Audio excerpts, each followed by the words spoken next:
Before we begin the story, let us know where you're watching from by leaving a comment below. Don't forget to like and subscribe. Have a wonderful day. Enjoy the story, everyone. The diamond engagement ring felt like a shackle around Sophia's finger as she stood frozen outside the bridal suite, her hand trembling on the door handle, while the unmistakable sound of her fiancé's voice groaned another woman's name, her maid of honor's name. Sophia Carter had arrived at the Luxmore Hotel at exactly 10:00 a.m., 3 hours before she was supposed to walk down the aisle to become Mrs. Ethan Caldwell. The morning sun streamed through the floor-to-ceiling windows of the luxury hotel's hallway, casting long shadows that seemed to mock the white garment bag she carried. She had come early to retrieve her grandmother's pearl necklace, a family heirloom she'd forgotten in the suite the night before during the rehearsal dinner. But now, standing outside the door she'd left cracked open, she heard everything with crystal clarity. God. Lila. Ethan's voice was thick with desire, a tone Sophia recognized but hadn't heard directed at her in months. You're incredible. I should have chosen you from the start. The responding giggle belonged unmistakably to Lila Harper, her best friend since college, the woman who had helped her select wedding flowers, taste test cakes, and held her hand through every moment of wedding planning stress. Poor Sophia. Lila's voice dripped with mock sympathy. She actually thinks you love her. She's been so pathetically grateful that someone like you would even look at her. A basic event planner thinking she could hold the attention of Ethan Caldwell. Sophia's hand moved silently to her phone, muscle memory guiding her fingers to the record button without looking. Her mother, Evelyn, had always told her to document everything in business, but she never imagined she'd need to apply that advice to her wedding day. She was convenient, Ethan replied, and Sophia could hear the rustling of sheets. Her father's old patents were worth millions once I figured out how to modernize them. The marriage was just insurance to make sure I had legal claim to everything. But God, these past 8 months with you have been the real relationship. After today, we just have to play it smart for a year, maybe 2, then a quiet divorce, and I walk away with half her assets, plus what I've already extracted from her father's estate. 8 months. Lila looked. She never suspected anything. Remember when I convinced her you were working late all those nights? She actually made you soup and asked me to deliver it to your office. We ate it in bed while laughing at her little notes. Sophia's free hand pressed against her mouth, stifling not a sob, but a sound of pure rage. 8 months. Her entire engagement had been a lie. Every moment Lila had spent helping her plan this wedding. She'd been sleeping with Ethan. What time is it? Ethan asked lazily. 10:15. I should get back to the bridal party suite. Sophia will be arriving soon to get ready, and I need to be there to play the beautiful maid of honor one last time. 3 more hours of this charade, Ethan sighed. Then a lifetime of wealth. Her mother tried to warn her about me. You know, that old woman saw right through me, but Sophia was so desperate to prove Mommy wrong about her choices. It made her even easier to manipulate.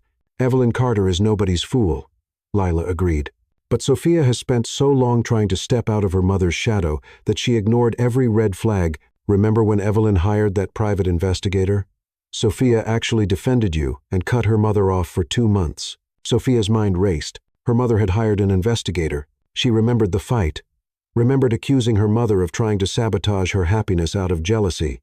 The investigator didn't find anything anyway, Ethan boasted. I'm too careful. 10 years of this game and no one's ever caught me. First with Vanessa in Seattle, then Chloe in Portland, now Sophia, each one bigger than the last. After I milk Sophia's connections and patents dry, I'm thinking international, maybe London. What happened to Vanessa and Chloe again? Lila asked with dark curiosity. Vanessa had that unfortunate car accident when she started getting suspicious. Chloe's mental breakdown was tragic. Really, no one believes a woman in a psychiatric ward when she claims her ex-boyfriend stole her company. As for Sophia, Ethan paused, and his voice turned cold. Well, successful black women have so much stress these days. Who knows what might happen in a year or 2? The threat in his voice was unmistakable. Sophia pulled her phone closer, ensuring every word was captured. Her hand was steady now, her mind clear. This wasn't just betrayal, it was conspiracy. This wasn't just heartbreak, it was attempted theft and possibly planned murder. I love how evil you are, Lila purred. It's what attracted me to you at their engagement party. The way you looked at her like she was just a chess piece while giving that touching speech about love. Get dressed, Ethan commanded. We need to be careful today. Sophia's cousin Nia is a photographer. and she's been documenting everything for some wedding album. Keep your distance from me during the ceremony. Please." Lila scoffed. "I've been playing this role perfectly. I'll even cry during the vows. Real tears, too. Thinking about how in a few years all of this will be ours." Sophia backed away from the door silently, her designer heels making no sound on the plush carpet. She moved with the same precision she used when orchestrating elaborate events, every motion calculated and purposeful. Once she reached the stairwell, she ran. Not in panic, but with determination, taking the stairs 2 at a time until she reached the parking garage. Only when she was safely in her white Mercedes, doors locked, did she allow herself a moment to process what she'd heard. Her fiancé was a serial predator who targeted successful women. Her best friend had been sleeping with him for 8 months. They planned to steal everything from her and possibly kill her. But worse than all of that was the realization that her mother had been right. Sophia pulled out her phone and scrolled to her mother's number. Evelyn answered on the first ring, as if she'd been waiting. "Sophia, aren't you supposed to be getting ready?" "Mom." Sophia's voice was steady, controlled. "Execute the Thornton plan now." There was a pause. Then Evelyn's voice came through, sharp and clear. "You found out everything. I have it all recorded. Ethan and Lila. Mom? 8 months. He mentioned others. Vanessa in Seattle. Chloe in Portland. He called them his game. He threatened." She couldn't finish the sentence. "Where are you?" "Parking garage." "Safe." "Mom, I'm so sorry. You tried to warn me, and I—" "Stop," Evelyn commanded. With the same tone that had guided Sophia through childhood scraped knees and teenage heartbreaks, "You listen to me, baby girl. You are going to drive to the Starbucks on 5th Street. Marcus Thornton is already there with the documents I've been preparing for 6 months. You're going to review everything. Then you're going to put on that wedding dress, and you're going to walk down that aisle. Mom, I can't marry him. You're not going to marry him. You're going to destroy him in front of everyone who matters in his world. The Thornton plan. Remember? I've known this day might come since I met that hollow-eyed snake. Marcus's family has their own history with the Caldwells. His father was Ethan's father's first business partner until Vincent Caldwell destroyed him. Marcus has been building a case for years. We just needed proof of Ethan's intentions with you. The investigator you hired found enough to worry me, but not enough to convince you. So, I've been preparing every document, every business dealing, every woman Ethan's hurt. Marcus has been tracking it all. He's an investment banker now, knows everyone on Wall Street. Ethan's investors will all be at that wedding, baby, and they're going to learn exactly who they've been funding." Sophia closed her eyes, feeling the rage transform into something colder, more purposeful. 3 hours until the ceremony. 3 hours to prepare for the performance of her lifetime. Can you do it? Sophia thought of Ethan's smug voice, of Lila's betrayal, of 8 months of lies. She thought of Vanessa and Chloe, women she'd never met but who deserved justice. She thought of her father's patents, his legacy being stolen by a man who planned to discard her like trash. "I can do it. That's my girl. Marcus will explain everything. And Sophia, wear the red lipstick. The one I bought you that you said was too bold. Today, you're not just a bride, you're a warrior." Sophia ended the call and started the engine. As she drove toward 5th Street, she glanced at herself in the rearview mirror. The woman looking back wasn't the naive bride who'd walked into that hotel this morning. This was someone else entirely. Someone who understood that sometimes the best revenge wasn't served cold. It was served in front of 300 wedding guests, captured in high definition by her cousin's camera, and executed with a smile that would haunt Ethan Caldwell for the rest of his life. The wedding was in 3 hours. She had a performance to prepare. Chapter 2. The wedding devastation. The wedding march began to play, but to Sophia's ears, it sounded less like a celebration and more like a funeral. Ethan Caldwell's funeral, though he didn't know it yet. 3 hours had passed since the discovery that shattered her world and rebuilt it in the same morning. The Starbucks meeting with Marcus Thornton had been a revelation. The man her mother had tried to introduce her to 2 years ago sat across from her with boxes of evidence, his blue eyes holding none of the hollow charm she'd grown accustomed to with Ethan. Instead, there was quiet determination and a shared understanding of what it meant to be wronged by the Caldwell family. "Your mother is remarkable," Marcus had said, sliding a folder across the table. "She came to me 6 months ago with suspicions. My private investigators have been tracking Ethan ever since. Every transaction, every meeting, every woman he's destroyed. The documents were damning. Shell companies, fraudulent contracts, falsified financial statements that had lured investors into Ethan's web. But more than that, There were police reports from Vanessa's accident, psychiatric evaluation records from Chloe's breakdown, and a pattern so clear it might as well have been written in blood. Now, standing at the entrance of the Luxmore Hotel's grand ballroom, Sophia wore her grandmother's pearl necklace like armor. The $10,000 Vera Wang dress she'd agonized over for months felt like a costume for the greatest performance of her life. Her cousin Nia stood nearby with her camera, having been briefed on exactly what to capture and when to display it on the massive screens meant for the reception slideshow. "You look beautiful," Evelyn whispered beside her, squeezing her daughter's hand. Her mother wore elegant navy blue, but Sophia noticed the sharp intelligence in her eyes, the way she surveyed the room like a general before battle. "Marcus is in position. The FBI agents are outside. Ethan's investors are all here. The Bensons, the Liss, the Thompsons. Vincent Caldwell is in the front row looking smug, and Lila, standing at the altar in that champagne dress you bought her, looking perfectly innocent. She's been crying happy tears and telling everyone how perfect you and Ethan are together."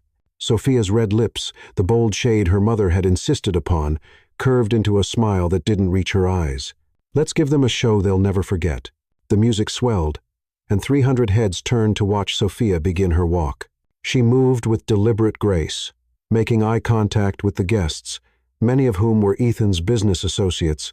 She saw Leonard Price, the private investigator, dressed as a guest in the 5th row. She spotted Clara Thornton, Marcus's mother, seated strategically near the projection equipment. Ethan stood at the altar in his custom Italian suit, his smile broad and confident. He believed he'd won. 8 months of deception, and here was his prize, walking toward him. Beside him, his groomsmen looked appropriately formal, unaware they were standing next to a monster. Lila stood to the left, tissue in hand, dabbing at her eyes. The performance of a lifetime, indeed, but not the one she'd planned. As Sophia approached, she heard whispers of admiration from the crowd. "Stunning," someone murmured. "Ethan's so lucky," another voice added. If only they knew that luck had nothing to do with Ethan's choices. She reached the altar and handed her bouquet to Lila, looking directly into the eyes of the woman who'd betrayed her. Lila smiled warmly, playing her part. But Sophia caught the flash of triumph underneath. In 3 hours, Lila expected to have won. She'd stood by while Sophia got ready, helped her with her veil, even whispered, "You're the most beautiful bride I've ever seen," while knowing she'd been in Ethan's bed that very morning. The officiant, Reverend Daniel Foster, began the ceremony with traditional words about love and commitment. Sophia barely heard them. She was counting down, waiting for the moment. Ethan took her hands, his touch making her skin crawl, but she maintained her composure. She'd learned something valuable today. She was a better actress than either of them. "Ethan and Sophia have written their own vows," Reverend Foster announced. Ethan went first, his voice carrying across the ballroom with practiced sincerity. "Sophia, from the moment I met you, I knew you were special. Your intelligence, your grace, your beautiful spirit, they all captivated me. You've brought such value to my life." He emphasized the word value in a way that would have seemed romantic to the crowd, but made Sophia's stomach turn, knowing what he really meant. "I promise to cherish you, to build an empire with you, and to make sure our future is everything we've dreamed of." The crowd sighed at the apparent romance. Vincent Caldwell nodded approvingly at his son's performance. Lila wiped away another fake tear. "Sophia," the Reverend prompted. She looked at Ethan, then turned slightly to address the crowd, her voice clear and strong. "Ethan, you've taught me so much about the true nature of love and trust. Today, I want to give you something that reflects the full truth of what we have together." Ethan's smile flickered slightly at her deviation from the vows they'd rehearsed, but he maintained his composure. Sophia continued. "But first, I think everyone here should understand the complete picture of our relationship." She raised her hand, a signal to Nia. The massive screens meant for the reception suddenly came to life, but instead of the romantic slideshow of their courtship, the audio from Sophia's recording filled the ballroom. She was convenient. Her father's old patents were worth millions, once I figured out how to modernize them. The marriage was just insurance. The ballroom erupted. Gasps, shouts, chairs scraping as people stood. Ethan's face went white, then red. "What is this? Turn it off." But the recording continued. Lila's voice filled the room. 8 months. She never suspected anything. All eyes turned to the maid of honor, who stood frozen, her fake tears replaced by real terror. "This is fake," Ethan shouted.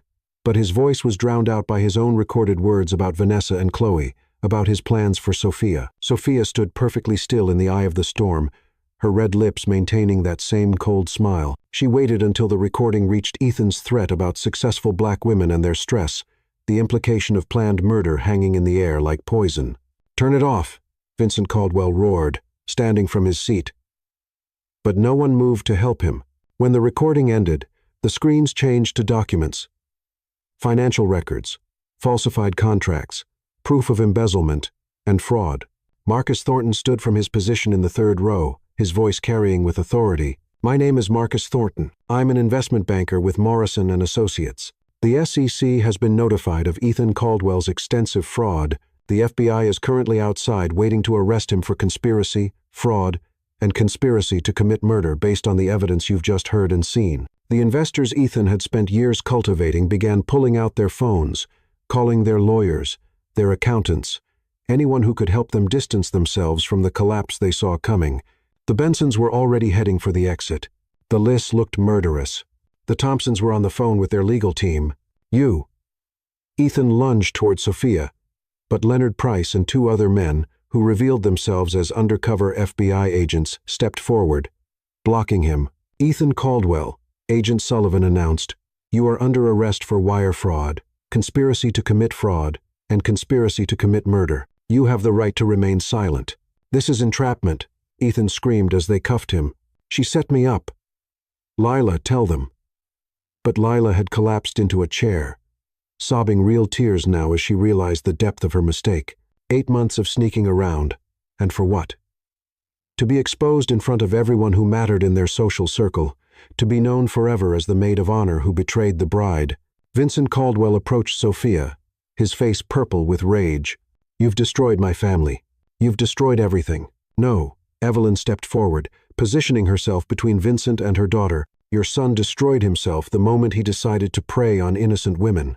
Vanessa Lee's family sends their regards, by the way. They're very interested in reopening the investigation into her death." Vincent's face went from purple to gray. He looked at his son being led away in handcuffs, then at the investors fleeing the ballroom. Their faith in the Caldwell empire shattered in minutes. Sophia finally moved, walking slowly to where Lila sat crying. She knelt down, bringing herself to eye level with her former friend. 8 months, Sophia said quietly, but her voice carried in the now hushed ballroom. 8 months of lies, of helping me plan this wedding while sleeping with my fiancé, of pretending to be my sister while plotting to steal my life. "Sophia, you're pregnant, aren't you?"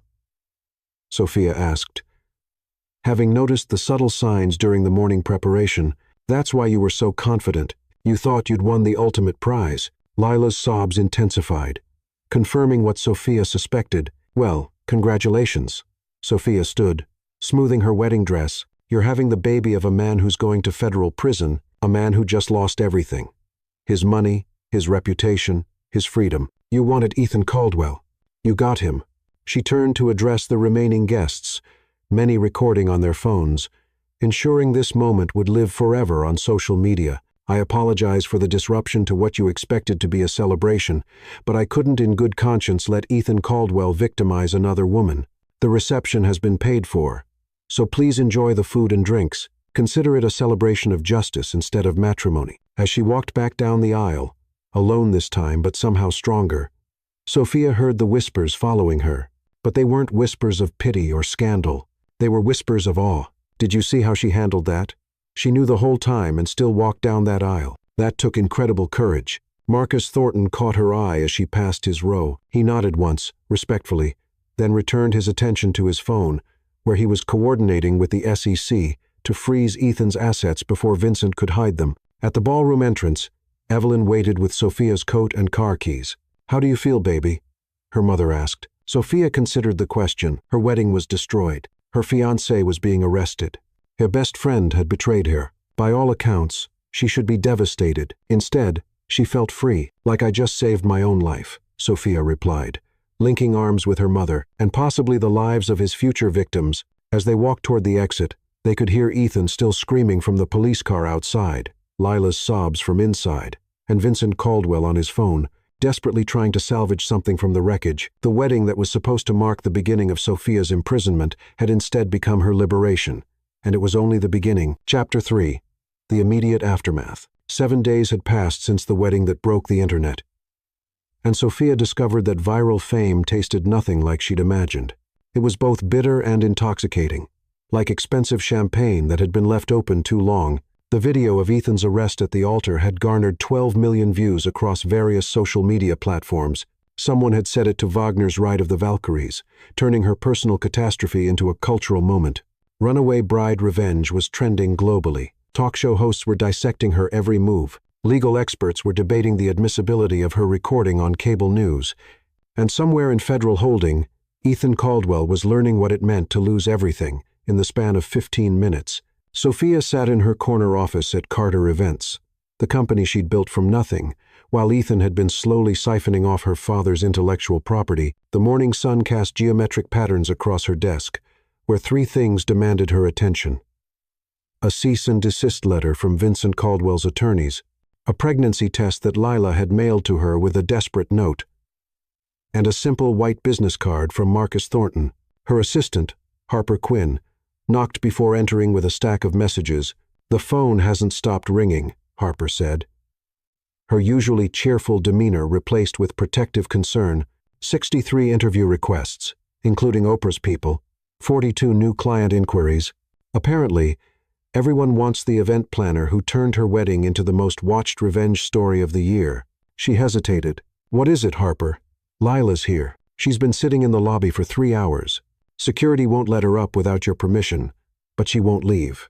Sophia set down her coffee. She'd switched from her usual sweet cream to black, finding that she preferred the bitter truth of things lately. "What does she look like?" "Destroyed," Harper said simply. "No makeup, sweatpants. Her roots are showing. She's holding a Hermes bag like it's a life preserver. The same bag you gave her for her birthday last year. The knife of betrayal twisted fresh. That bag had cost Sophia $3,000, purchased during a time when she'd believed Lila's friendship was real. Now it was just another prop in a performance that had lasted 8 months. "Send her away," Sophia decided, then reconsidered. "No, wait. Send her up, but have security stay close." Harper looked concerned. "Are you sure? I need to look her in the eye one more time. I need to understand how someone I loved like a sister could do this to me." 5 minutes later, Lila Harper entered the office, and Harper hadn't exaggerated. The woman, who had always been impeccably styled, looked like she'd aged 5 years in 7 days. Her blonde hair hung limp. Her designer clothes had been replaced with wrinkled athletic wear, and her eyes were swollen from crying. "Sophia," she started, her voice cracking. "Sit," Sophia commanded, remaining behind her desk. The power dynamic was clear. This wasn't a conversation between friends. This was a reckoning. Lila sank into the chair, clutching the Hermes bag. "I know you hate me. Hate requires emotion," Sophia interrupted. "What I feel for you is nothing. You're a void where a friend used to be. But I am curious about one thing. Why? You had everything. A successful career, a trust fund, men who wanted you. Why did you need to take mine?" Lila's laugh was bitter. "You really don't know, do you? You never saw it." "Saw what?" "How perfect your life was. How everyone loved you without you even trying. Your mother, who would die for you. Your business that succeeded because of talent, not family money.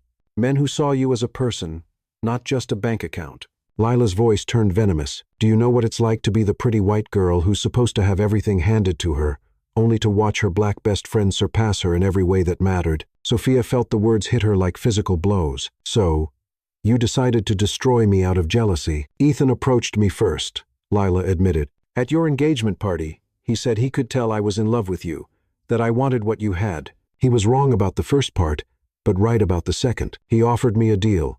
Help him get your father's patents and your business connections, and he'd make sure I was taken care of when he divorced you. And you just agreed. I was drunk on the attention.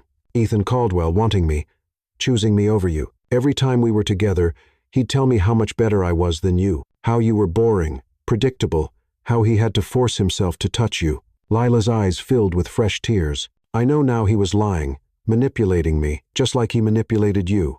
But for 8 months, I felt like I was winning something, and now I'm pregnant with the child of a man facing 25 to life.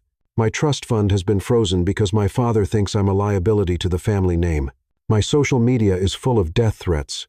I can't get a job because I'm the most hated woman in America after that wedding video went viral. I destroyed my life to destroy yours, and you're still standing while I'm—" She gestured at herself helplessly. Sophia studied the woman she'd once considered her sister. She thought of the sleepovers, the shared dreams, the promises they'd made to be each other's maids of honor. All of it tainted now, poisoned by betrayal. "You're pregnant," Sophia stated rather than asked. 7 weeks. I found out the day before your wedding. Lila laughed bitterly. I thought it meant I'd won, that I'd have Ethan's baby, his money, his name eventually. I was going to be the second Mrs. Caldwell. After he got rid of you, he would have gotten rid of you too, Sophia said quietly. Vanessa Lee thought she was special. Chloe Morrison thought she was different. You would have been just another casualty in Ethan's game. I know that now. Lila reached into the Hermes bag and pulled out a flash drive. This is everything.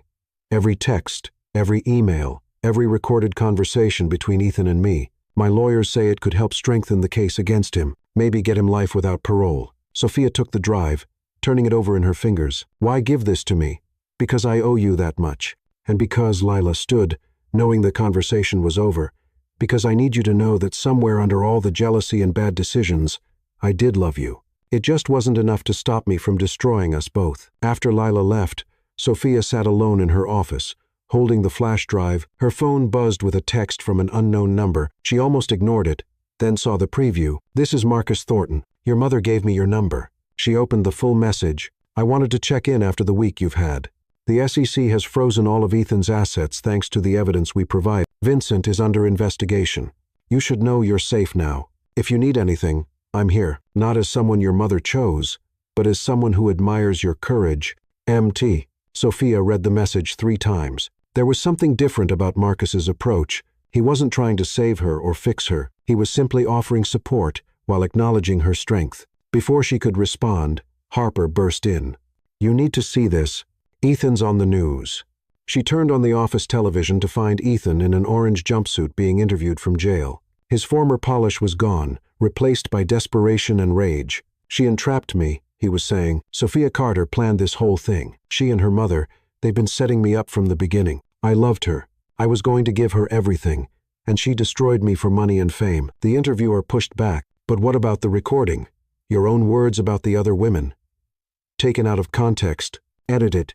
I want America to know that Sophia Carter is not the hero you think she is. She's a calculating woman who destroyed a good man because he cheated. Every man cheats. It doesn't mean I deserve this. Sophia watched Ethan's meltdown with clinical detachment. This was who he really was. Not the charming millionaire or the smooth manipulator, but a pathetic narcissist who couldn't accept responsibility for his own actions. Her phone rang. It was her mother. Are you watching? Evelyn asked. Unfortunately, don't let it bother you, baby. His disparity. The FBI found evidence of 3 more victims in other states. He's going away for a long time. I know. Lila was just here. There was a pause, and she gave me evidence that will help the case. She's pregnant, Mom, with Ethan's baby. Eulunsile, that poor, stupid girl. Though I suppose that's harsh. Ethan was good at what he did. He almost fooled you, and you're no fool. He did fool me, Sophia admitted. For months, I thought I loved him. No, baby. You loved who you thought he was. There's a difference. The real Ethan never existed. It was just a performance. After ending the call, Sophia looked again at Marcus's text.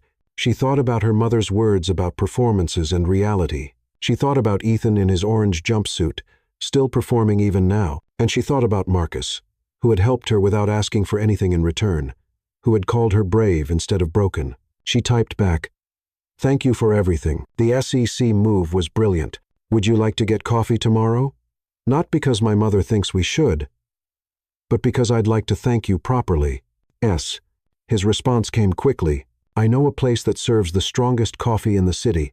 You seem like someone who appreciates strength. Tomorrow, 10 o'clock a.m.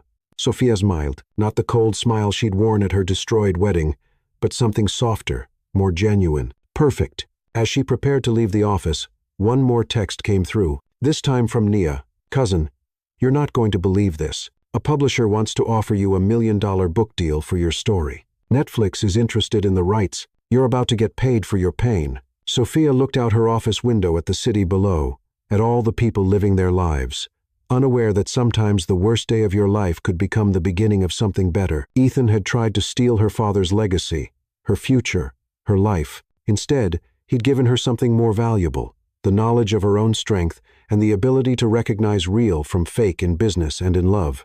The aftermath of disaster, she was learning, could be the foundation for something extraordinary. Chapter 4. The Mother's Revelation.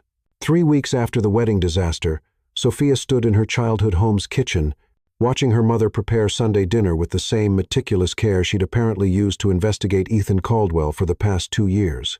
The familiar scent of Evelyn's famous pot roast filled the air, but the comfort food couldn't soften the weight of the conversation they were about to have. On the kitchen table sat 2 boxes of documents, 3 photo albums, and a laptop displaying financial records that went back a decade. This wasn't just Sunday dinner. It was a war room disguised as a family meal. "You've been investigating Ethan for 2 years?" Sophia asked, still processing what her mother had revealed when she'd invited her over. "2 years, Mom?" Evelyn didn't look up from the carrots she was chopping with surgical precision. 26 months, to be exact, since the day you first mentioned his name at Thanksgiving dinner. You said you'd met someone special at the Benson Charity Gala. The way you described him, too perfect, too smooth, too interested, too fast. It set off every alarm in my head. "And you didn't think to tell me?" Now Evelyn did look up, her eyes holding the same strength that had carried them through Sophia's father's death, through building a life as a single black mother in a world that expected her to fail. "I tried, baby. Remember Christmas that year? I asked about his family, his business, his past relationships. You accused me of interrogating him." Sophia remembered. She'd been so angry, so convinced her mother was trying to sabotage her happiness. "You hired a private investigator, Leonard Price, best in the business, cost me a fortune, but you're worth every penny." Evelyn moved to the stove, stirring the gravy with practiced motions. He found the patterns first. Ethan's targeting of successful women of color, specifically those with inherited intellectual property or family businesses. "You weren't random, Sophia. You were selected." "Selected?" The word tasted bitter, like I was an item on a menu. "Your father's medical device patents were worth approximately $12 million if properly developed. Ethan had the connections to bring them to market, but he needed legal claim to them. Marriage was the cleanest way." Sophia sank into the kitchen chair she'd sat in as a child, where her mother had helped her with homework and listened to her teenage heartbreaks. "How did Marcus Thornton get involved?" Evelyn's expression softened slightly. "That's a longer story. Set the table while I tell it."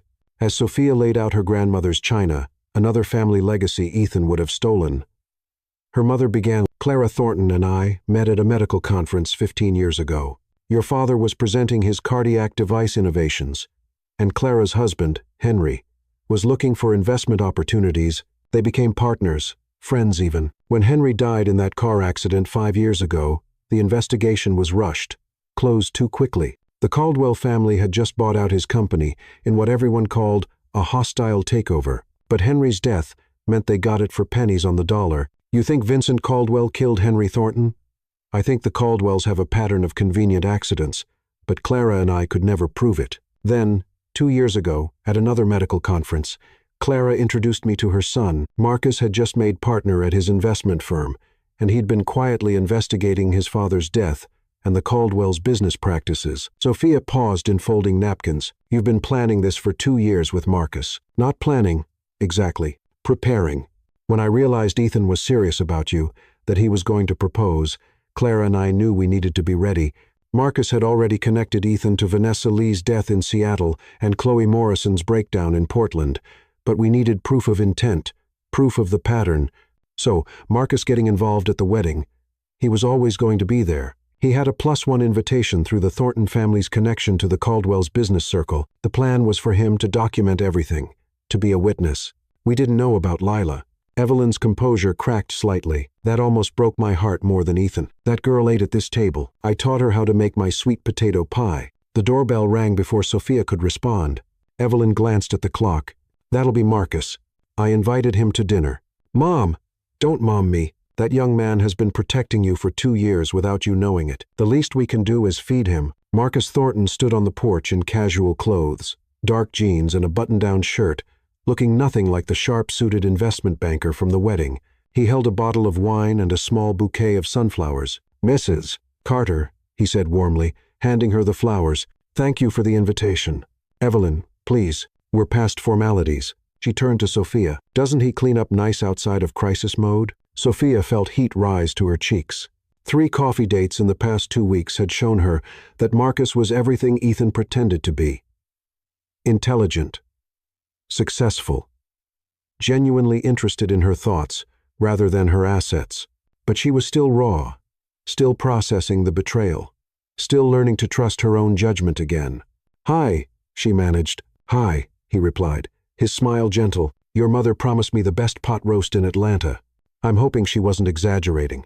Dinner started quietly, but Evelyn had a gift for drawing people out. Soon Marcus was sharing stories about his father, about discovering the truth behind his death, about the quiet rage that had driven him to succeed in the financial world, just to have the power to take down the Caldwells. "I watched them for years," he admitted, cutting into his pot roast. "Vincent and Ethan operating like kings in their glass tower. They destroyed my family, and I wanted nothing more than revenge. Then Evelyn contacted me, told me about you, and I realized something." "What?" Sophia asked. "That revenge without purpose is just destruction. But stopping them from hurting other families, other daughters, that's justice."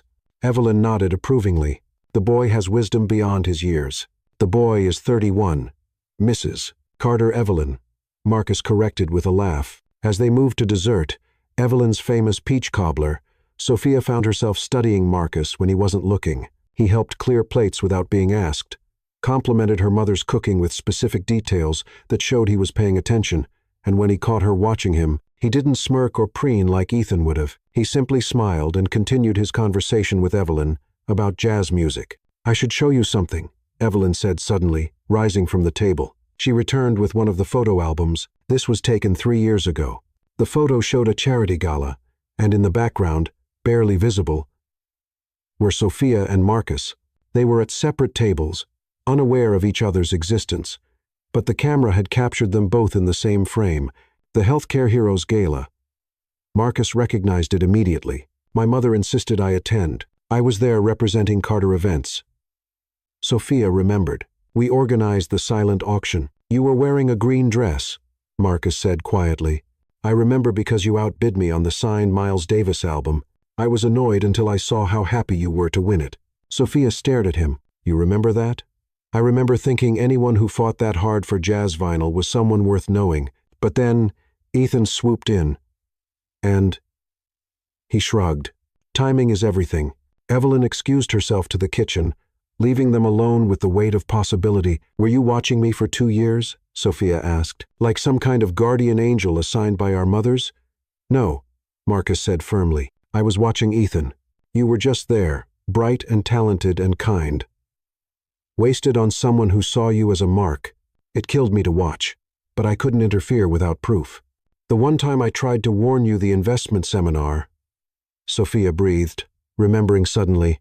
"You told me to be careful with joint ventures, to protect my individual assets." Ethan was furious. He said you were trying to undermine him. "I was, just not for the reasons he thought." They sat in silence for a moment, the ghost of Ethan hanging between them like a shadow that needed exorcising. "I'm not ready," Sophia said quietly, "for anything beyond friendship. I don't trust my judgment.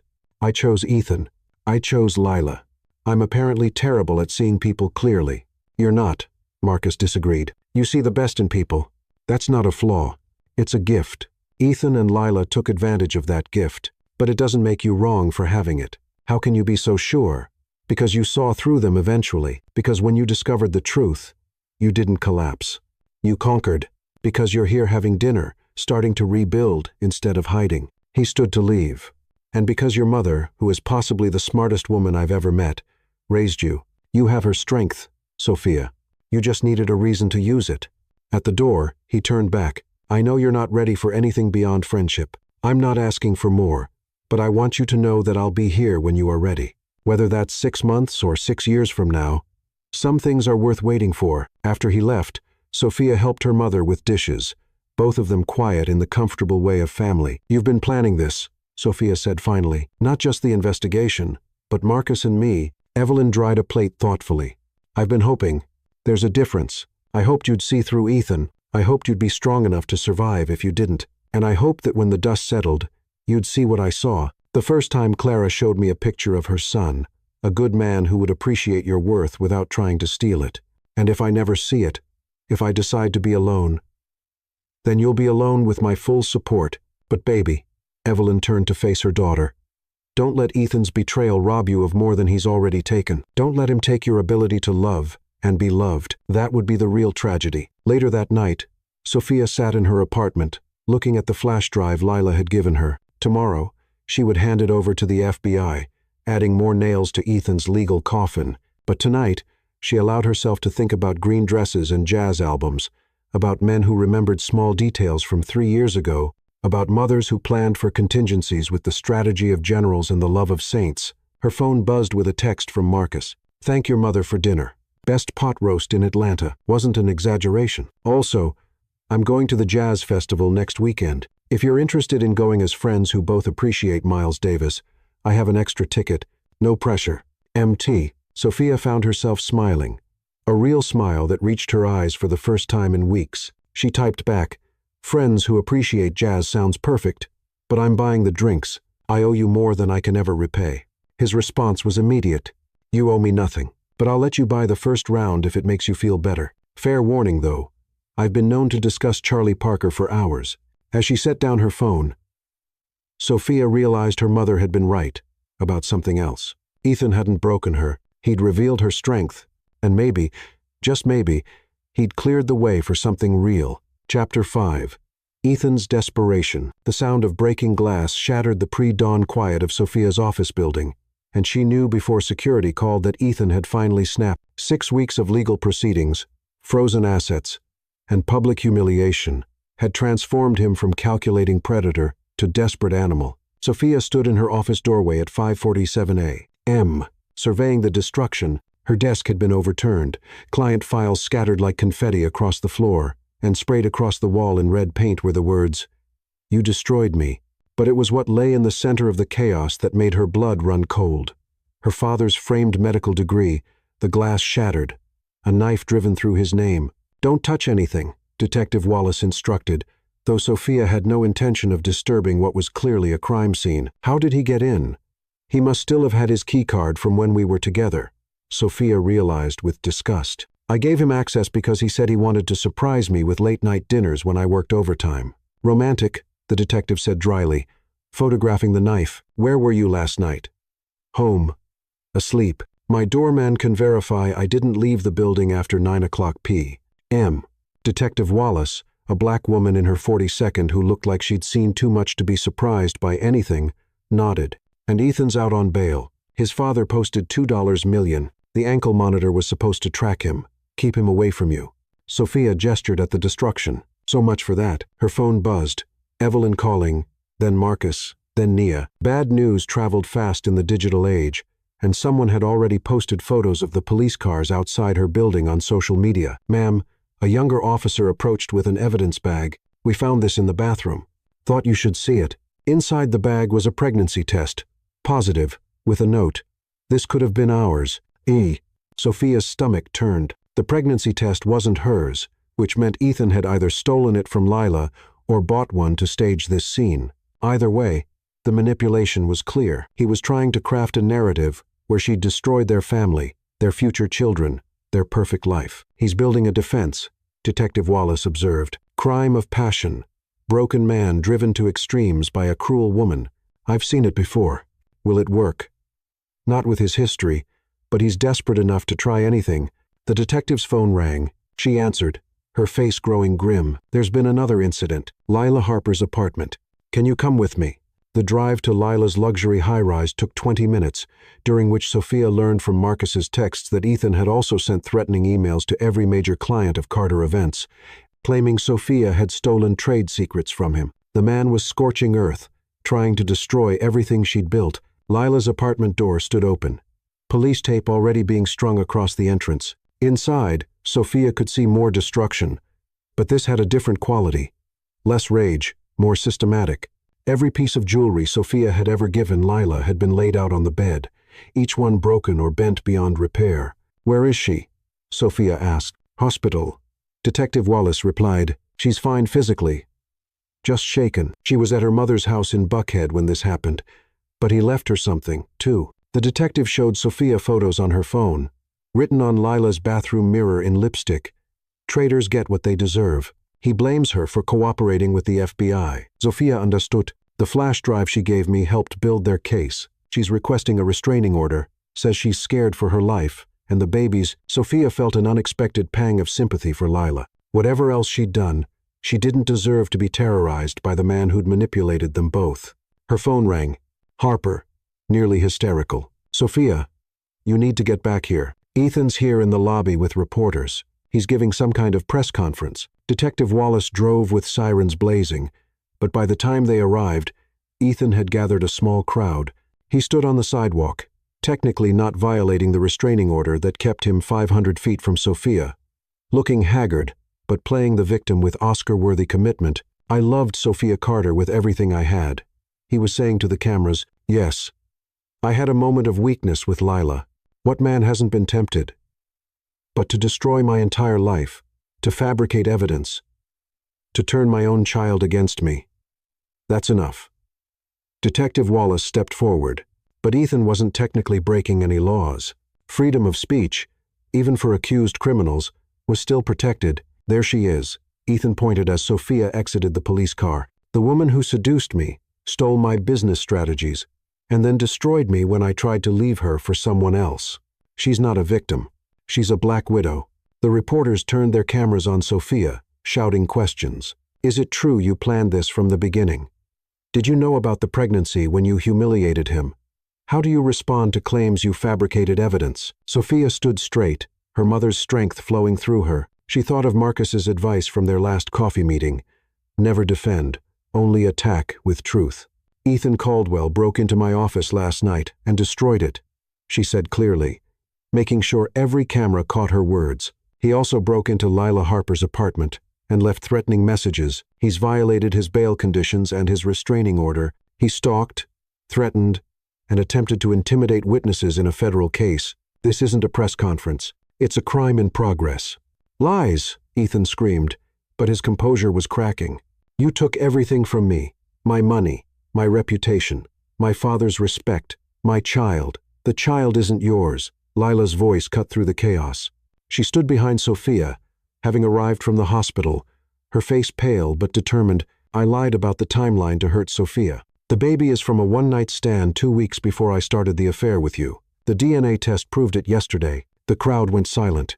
Ethan's face went from red to white to purple in the span of seconds. You lying. He lunged toward Lila, but Detective Wallace and 2 officers tackled him to the ground. You're all lying. This is a conspiracy. I'll kill you all. As they cuffed him, Ethan's mask finally slipped completely. The charming millionaire was gone, replaced by what he'd always been underneath. A violent narcissist who couldn't accept that his game was over. Ethan Caldwell, you're under arrest for violating bail conditions, making terroristic threats, breaking and entering, and vandalism. Detective Wallace recited as they dragged him to the police car. Your bail is revoked. You'll be held until trial. The reporters scrambled to capture every second, and Sophia knew this footage would play on every news channel for days. But she didn't care about the optics anymore. She cared about safety, justice, and rebuilding. Lila stood beside her, both of them watching Ethan being driven away. I'm sorry, Lila said quietly, for everything, for lying about the pregnancy to hurt you both, for the affair, for the betrayal. Why tell the truth now? Because I'm tired of lies. They've cost me everything. My friends, my reputation, my self-respect. At least with the truth, I can start over. Sophia considered the woman who'd been her best friend, then her worst enemy, and now stood in some liminal space between, we'll never be friends again. I know, but I don't wish you harm. Get help, Lila. Get therapy. Figure out why you needed to destroy something good to feel valuable. Lila nodded, tears streaming down her face, and walked away. Sophia knew they'd probably never speak again, and that was okay. Some bridges, once burned, were meant to stay ash. Marcus appeared at her elbow, having pushed through the crowd. You okay? Getting there, Sophia admitted. My office is destroyed. My ex is completely unhinged, and this is going to dominate the news cycle again. But yeah, I'm okay. Come on. He guided her away from the cameras. Clara, my mother, she has a restoration company that owes her a favor. They'll have your office perfect by tomorrow. And I have something that might cheer you up. He handed her an envelope. Inside was a check for $3 million. What is this? The first distribution from the Caldwell asset forfeiture. The FBI froze everything. But the court ruled you're entitled to damages for the theft of your father's intellectual property. This is just the beginning. Ethan stole from you, but the law is going to make you whole. Sophia stared at the check, more money than she'd ever seen at once. It's not about the money. I know. It's about justice. But the money doesn't hurt. As they walked toward his car, away from the chaos and cameras, Marcus asked, "Did you mean what you said to Lila about getting help?" "Everyone deserves a chance to be better than their worst moment," Sophia replied. "Even Lila, even Ethan. Though he'll have to find his redemption in a federal cell. You're more forgiving than I would be. Not forgiving, just tired of carrying anger. It's heavy, and I have a business to rebuild. A life to live." She looked at him. "A jazz festival to attend with a friend this weekend." He smiled. "About that, fair warning. I bought us VIP passes. We're talking backstage access, artist meet and greets, the whole experience." "Marcus, that's too much." "It's not a date," he said quickly. "It's two friends who've been through hell celebrating the fact that we're still standing. Besides, my mother would kill me if I didn't show you a good time. She's convinced you're going to be her daughter-in-law someday." Sophia laughed, surprising herself with how genuine it felt. "Our mothers are not subtle, not even a little bit, but they mean well." As they drove away from the scene of Ethan's final public meltdown, Sophia felt something shift inside her. The worst was over. Ethan was going to prison. Lila was out of her life. The truth was public and undeniable. Now came the harder part. Learning to trust again, to build again, to love again. But for the first time in 6 weeks, she thought she might actually be capable of it. Her phone buzzed with a text from her mother. "Saw the news. Ethan looked pathetic.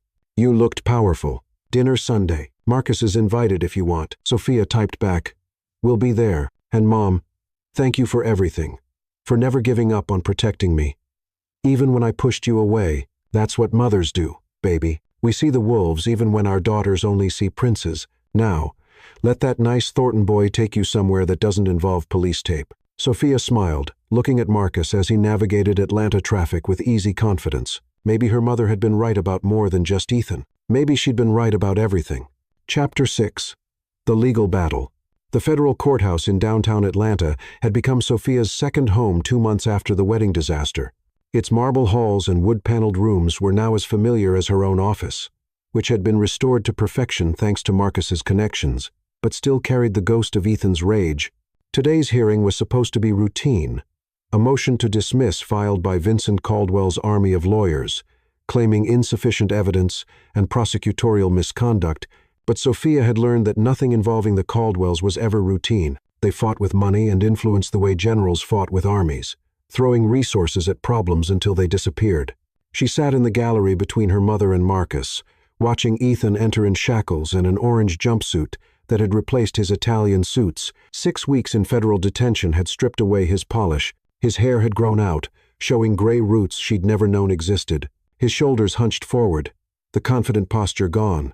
But his eyes still held that dangerous gleam when they found her in the crowd, a predator temporarily caged but not tamed. "All rise," the bailiff announced, the Honorable Judge Beatrice Langston presiding. Judge Langston, a formidable black woman in her 62nd, had a reputation for seeing through legal theatrics. Vincent Caldwell's lead attorney, Nathan Blackwell, a man who'd successfully defended senators and CEOs, was about to learn that his usual tactics wouldn't work here. "Mr. Blackwell," Judge Langston began without preamble. "I've reviewed your motion. You claim the evidence against your client was obtained illegally. Explain." Blackwell stood, his $1,000 suit impeccable. "Your Honor, Miss, Carter recorded my client without his knowledge in a private setting. Georgia is a one-party consent state. But the recording was made with the intent to entrap." Objection. Federal prosecutor Anna Lee interrupted. "The defendant wasn't entrapped into confessing to crimes. He was recorded bragging about crimes he'd already committed." Sustained, Judge Langston ruled. "Continue, Miss." Lee. Anna Lee was everything Sophia had hoped for in a prosecutor. Brilliant, relentless, and genuinely committed to justice rather than just winning. She'd taken on the Caldwell case personally after learning about Vanessa Lee, her college roommate's cousin. "Your Honor, we have new evidence to present. With the court's permission, I'd like to call Nora Caldwell to the stand." The courtroom erupted. Vincent Caldwell shot to his feet. "That's impossible. She's dead." Apparently not. Judge Langston observed dryly. Bailiff, please escort Mr. Caldwell Sr. out if he has another outburst. Miss Lee, proceed. The doors opened, and a woman entered who made everyone gasp. Nora Caldwell looked like a ghost, thin, scarred, but very much alive. She walked with a slight limp, her eyes never leaving Ethan, who had gone white as paper. Please state your name for the record. Anna Lee began after Nora was sworn in. Nora Marie Caldwell. I was married to Ethan Caldwell from 2018 to 2020, though he told everyone I died in 2020. Can you explain what actually happened? Nora's voice was steady, though her hands trembled. Ethan tried to kill me. He'd been poisoning me slowly with mercury for months, making me sick, making everyone think I was having a mental breakdown. When that didn't work fast enough, he staged a car accident, ran me off the road into Lake Lanier. Sophia felt Marcus's hand find hers, squeezing gently. She'd known Ethan was dangerous, but this was beyond what she'd imagined. How did you survive? Anna Lee asked. A fisherman pulled me out. I had amnesia for months, couldn't remember who I was. When my memory returned, I was terrified. Ethan had all the money, all the power. So, I stayed hidden, built a new identity. I've been living as Sarah Winters in Nashville for 4 years. What made you come forward now? Nora finally looked at Sophia. I saw the wedding video. I saw another black woman almost become what I was supposed to be. Dead. I couldn't let him do it again. Ethan's attorney tried to object, but Judge Langston silenced him with a look. Miss Caldwell, do you have proof of these allegations? Anna Lee asked. I have medical records showing mercury poisoning. I have the mechanic's report showing my brake lines were cut. And I have this. She pulled out a phone. Ethan thought he destroyed my old phone in the accident. He didn't know I backed everything up to the cloud, including voice memos where he discussed his plans with his father. The prosecution played the recordings. Ethan's voice, younger but unmistakably his, discussing how to make Nora's death look natural. Vincent's voice advising patience, suggesting mercury because it mimicked mental illness. The courtroom sat in horrified silence as father and son planned murder like a business transaction. You're lying, Ethan screamed, trying to stand despite his shackles. That's not me. That's AI. Deepfake. She's making it up. Mr. Caldwell, control your client or he'll be removed, Judge Langston warned, but Ethan was beyond control. She was crazy. She tried to kill herself. I saved her. Sophia, baby, you have to believe me.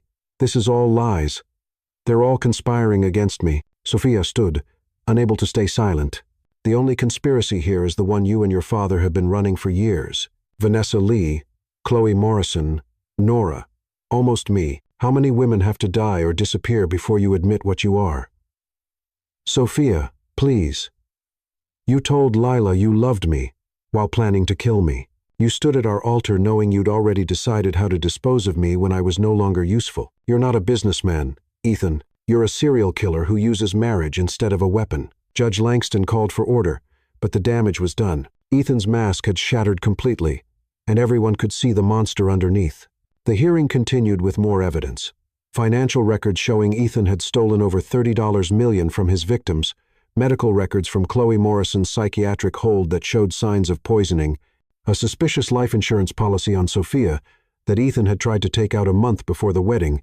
During a recess, Vincent Caldwell approached Sophia in the hallway. Marcus immediately stepped between them, but the older man looked defeated rather than threatening. I didn't know about Nora, he said quietly. The murder, I thought she really died in an accident. I helped him cover up the financial crimes. Yes, but murder.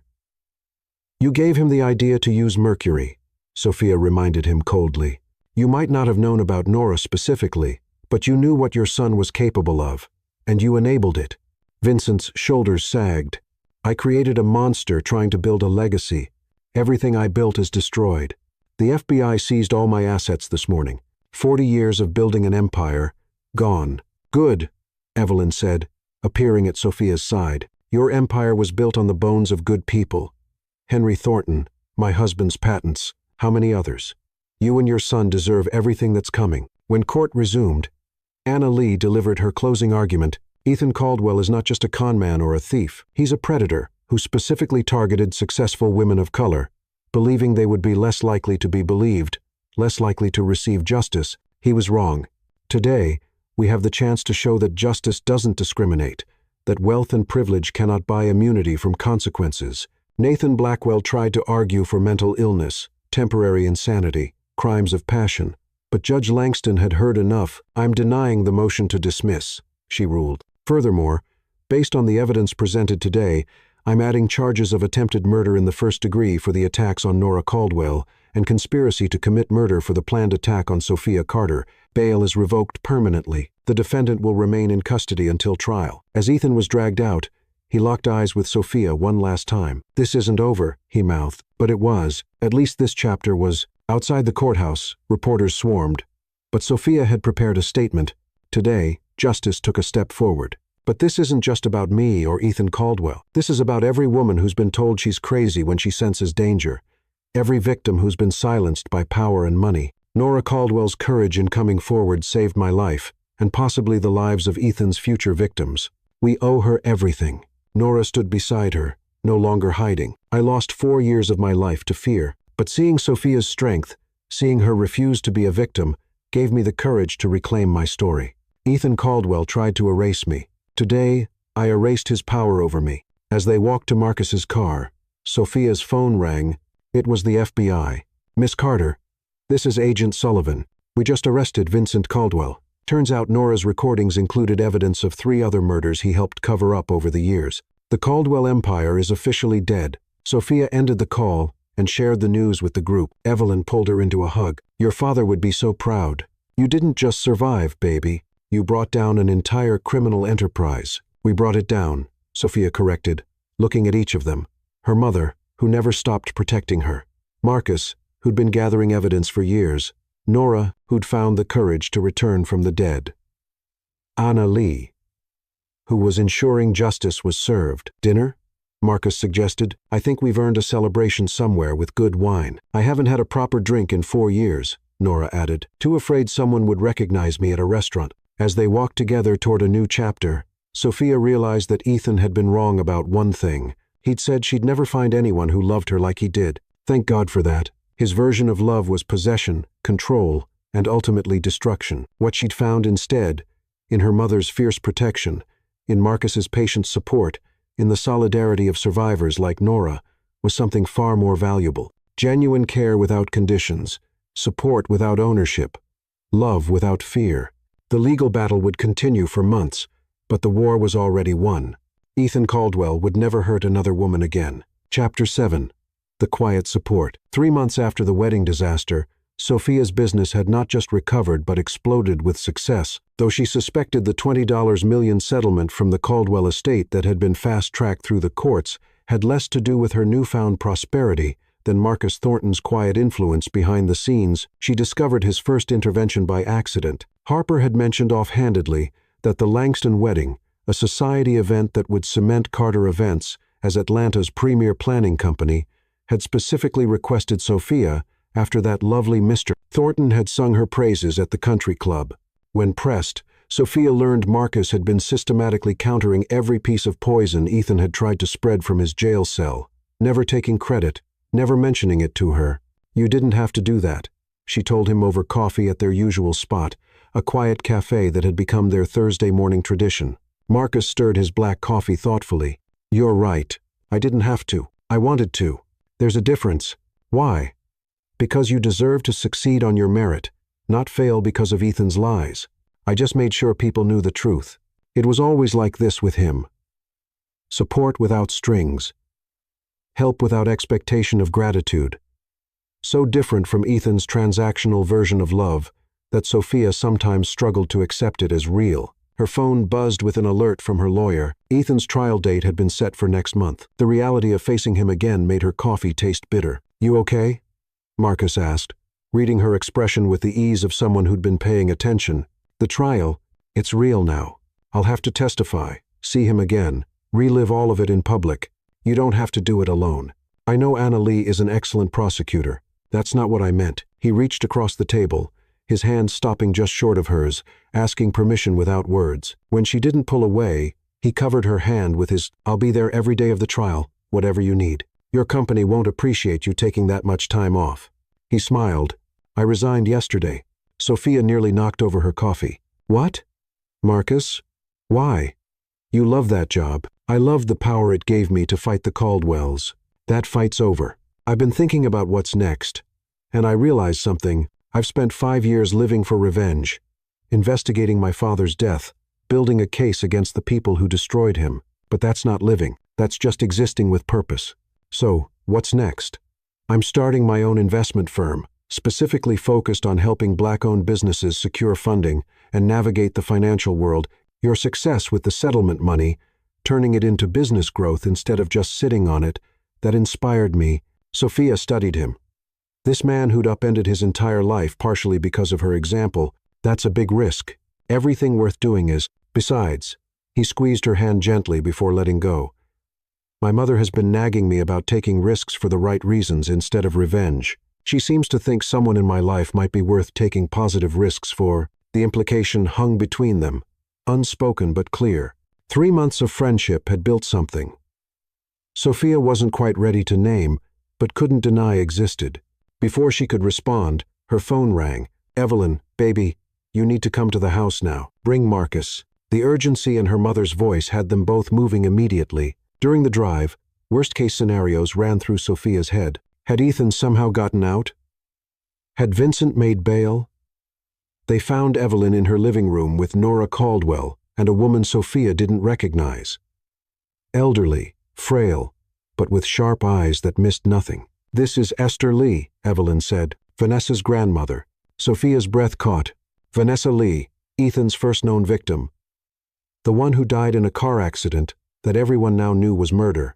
"Mrs. Lee," Sophia began, but the elderly woman held up her hand. "I've come to thank you," she said. Her voice stronger than her appearance suggested. "For 5 years, I've known my granddaughter was murdered. No one believed me. The police said I was a grieving grandmother seeing conspiracies where there were none. But you proved it. You gave my Vanessa justice." She pulled out a worn envelope. Vanessa wrote this a week before she died. She was going to leave Ethan. But she wanted whoever came after her to know the truth. I think she knew what might happen. Sophia took the letter with trembling hands. Vanessa's handwriting was neat, careful. "To whoever reads this, Ethan Caldwell is not what he seems. He's systematically stealing my father's coding innovations, has isolated me from family, and I've been getting sick in ways that make no sense. If something happens to me, it wasn't an accident. Please don't let him do this to another woman." Vanessa Lee. She knew, Nora whispered, just like we all eventually knew, but she didn't get the chance to escape. Esther Lee looked at each woman in the room. "You survived. You fought. You won. My Vanessa would be so proud." After Esther left, the 4 of them sat in heavy silence. Sophia found herself looking at these women, her mother, Nora, herself, all survivors of the Caldwell family's destruction in different ways. "We need to do something," Sophia said suddenly. "A foundation, maybe, for women like Vanessa who sense danger but don't have the resources or support to escape. The Vanessa Lee Foundation for Women's Safety." Nora suggested immediately. "I have money from my settlement, 20 million, that I don't need to hide anymore." "I can provide the business structure," Marcus offered. "Pro bono, of course." Evelyn smiled, the strategic look Sophia recognized from childhood. "And I can provide the network. 25 years of teaching means I know people in every field. We can create an underground railroad for women in danger from men like Ethan." As they planned, Sophia felt something shift inside her. This wasn't just about revenge anymore. It was about transformation. Taking the worst thing that had happened to her and turning it into something that could save others. Later, as Marcus drove her home, he said quietly, "You're extraordinary, you know that. I'm just trying to make sense of it all, to make Vanessa's death mean something. That's what I mean. Ethan tried to destroy you, and instead of just surviving, you're building something to help others. You took your pain and weaponized it for good." He pulled up to her building, but didn't immediately unlock the doors. "Sophia, I need to tell you something." Her heart rate spiked. After Ethan, serious conversations terrified her.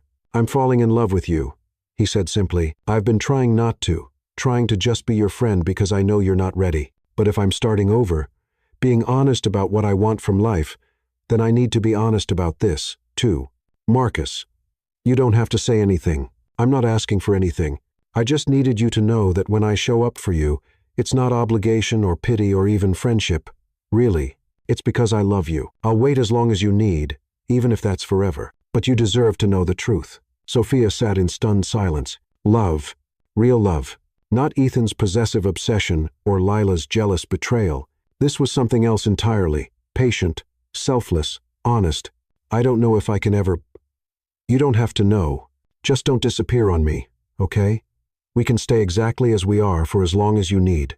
I just couldn't keep pretending my feelings were purely platonic. She looked at him, this man who'd protected her before he knew her, who'd helped her without asking for credit, who'd just upended his entire life to build something meaningful. The trial starts in a month, she said carefully. After it's over, after Ethan is sentenced and this chapter is closed, ask me again. Hope bloomed in his eyes. That's not a no. It's not a yes either. It's a maybe, a probably, if I'm honest. But I need to close this chapter first. I need to stand in that courtroom and face him down and know that I'm completely free before I can think about building something new. Then that's what we'll do. 1 month, the trial. Then we'll talk about us. As she got out of the car, she turned back. Marcus, thank you for the honesty, for the patience, for everything, always, he said simply. And she believed him. That night, Sophia sat in her apartment, looking at Vanessa's letter, Nora's testimony notes. The plans for the foundation they were building. 3 months ago, she'd been a bride betrayed. Now she was becoming something else. An advocate, a survivor, a woman who might eventually trust love again. Her phone buzzed with a text from Ethan's lawyer. My client wants to make a deal. He'll confess to everything in exchange for medium security instead of maximum. He's willing to allocate his remaining assets to your foundation. She forwarded it to Annalie with 2 words. No deal. Ethan Caldwell didn't get to negotiate his way out of consequences. The trial would happen, justice would be complete, and then maybe Sophia could finally start living instead of just surviving. Chapter 8. The Other Victims. The conference room at Annalie's office had been transformed into a war room 4 months after the wedding, with evidence boards covering every wall, testimony transcripts stacked like monuments to pain, and 5 women who'd never thought they'd meet, sitting around a polished table that reflected their faces like ghosts of who they used to be. Sophia studied the other women Ethan had targeted, each representing a different chapter in his evolution as a predator. Besides herself and Nora, there was Chloe Morrison from Portland via video link from the psychiatric facility, where she was still recovering. Rachel Evans from Chicago, who'd lost her tech startup to Ethan's manipulations 3 years ago, and, surprisingly, Isabella Ortiz from Miami, who'd managed to escape Ethan before he could spring his trap, but had been too terrified to come forward until now. Annalie stood at the head of the table, her presence commanding despite her petite frame. Ladies, thank you for being here. I know this isn't easy. But your united testimony will ensure Ethan Caldwell never hurts another woman again. How many years are we talking? Rachel asked, her voice steady despite the slight tremor in her hands. She'd flown in from Chicago that morning, leaving her 3 children with their grandmother. Ethan had destroyed her marriage along with her business, convincing her husband she was having an affair while he slowly drained her company's accounts. With all charges combined, fraud, attempted murder, conspiracy, theft, we're looking at consecutive sentences totaling approximately 150 years. He'll die in prison. Good, Chloe said from the screen, her voice thin but determined. The psychiatric hold Ethan had orchestrated had lasted 6 months, during which she'd lost her company, her credibility, and nearly her sanity. But I want more than just prison. I want the world to know what he is. Isabella spoke for the first time, her Miami accent thick with emotion. I was the lucky one. I ran before he could destroy me completely. But I've been looking over my shoulder for 2 years, afraid he'd come after me for knowing too much. What made you run? Sophia asked gently. My grandmother. She was visiting from Cuba, didn't speak much English. But she took one look at Ethan and said in Spanish, that man has the eyes of someone who's killed before. I laughed it off, but she was so serious, so scared. She'd seen enough evil in her life to recognize it. That night, I went through his phone while he slept, found photos of Vanessa Lee, notes about mercury poisoning, research on how to make deaths look accidental. I packed a bag and disappeared. You never went to the police? Anna asked, taking notes. A Cuban woman with no proof accusing a rich white man of planning murder? Who would have believed me? I just ran and prayed he'd find another target and forget about me. Isabella looked at Sophia. I'm sorry you became that target. When I saw your wedding video, I threw up. I knew what he'd planned for you. Nora reached across the table, taking Isabella's hand. You survived. That's what matters. We all survived. The door opened, and Marcus entered with coffee and files. He distributed both quietly, his presence unobtrusive but supportive. When he reached Sophia, he squeezed her shoulder gently, a reminder that she wasn't alone. "I have something," Rachel said suddenly, pulling out her phone. "I never told anyone this because I was too ashamed. But Ethan recorded us being intimate. He said it was for us, for when we were apart. But after he destroyed my life, he sent the videos to my husband, my board of directors. Everyone said I was a whore who deserved what I got." The room went silent with rage. Anna's pen snapped in her hand. "He distributed revenge porn. That's a federal crime now," Marcus said quietly. "The kind that adds decades to sentences. I have the emails he sent with the videos," Rachel continued, tears streaming down her face. "I kept everything, too humiliated to show anyone. But if it helps put him away forever, it will," Anna assured her. "You're brave for sharing this. All of you are." Chloe cleared her throat from the video screen. "He did the same to me. The videos were part of how he convinced everyone I was having a mental breakdown. A sex addict who needed intervention. My own parents believed him." Sophia felt sick. She thought about the intimate moments she'd shared with Ethan, wondered if somewhere there were recordings waiting to surface. The violation felt fresh. Even months later. "There's more," Nora said quietly. "I've been investigating with Marcus's help. We found 3 other women. Natasha in Seattle, Carmen in Phoenix, and Jade in Houston. They won't come forward publicly, but they've provided affidavits. Ethan's pattern goes back 12 years to when he was 20. His first victim was his college girlfriend. She committed suicide after he destroyed her reputation with deepfake pornography, before deepfakes were even widely known. The weight of Ethan's evil settled over the room like a suffocating blanket. This wasn't just a con man or a thief. This was a serial predator who'd refined his methods over more than a decade. "We're going to bury him," Anna said with cold determination. "Every charge, every victim, every crime. By the time I'm done, Ethan Caldwell's name will be synonymous with predator. No woman will ever fall for his act again because his face will be on every warning poster in America." A knock at the door interrupted them. Anna's assistant entered, looking disturbed. "Miss Lee, there's been an incident at the Federal Detention Center. Ethan Caldwell was attacked by another inmate." Sophia's heart skipped. "Is he?" "He's alive. In the medical ward. But apparently the attacker was the brother of Natasha, from Seattle. He's in for armed robbery, recognized Ethan from the news, and decided to handle things himself." The women exchanged glances, none of them feeling the sympathy they might have once possessed. "Will this delay the trial?" Sophia asked Anna. "Not if I have anything to say about it. He can attend in a wheelchair if necessary. Justice doesn't wait for convenient recovery times." As the meeting continued, they strategized about the trial. Each woman was assigned specific testimony days to create a cascade of evidence that would drown Ethan's defense. Sophia would go last.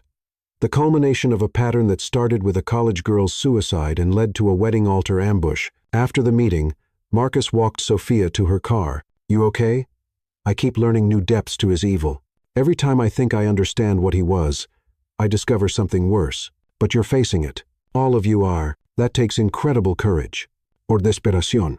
Or anger. I'm not sure which is driving me anymore." He stopped walking, turning to face her.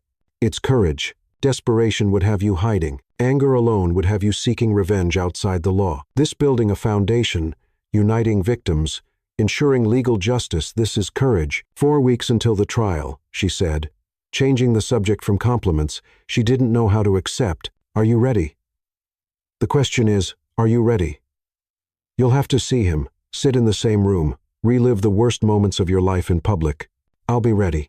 These women, Nora, Chloe, Rachel, Isabella, all the others who can't come forward, they deserve to see him fall. Vanessa Lee deserves justice from beyond the grave, and I deserve to look him in the eye as they read the verdict. "And after?"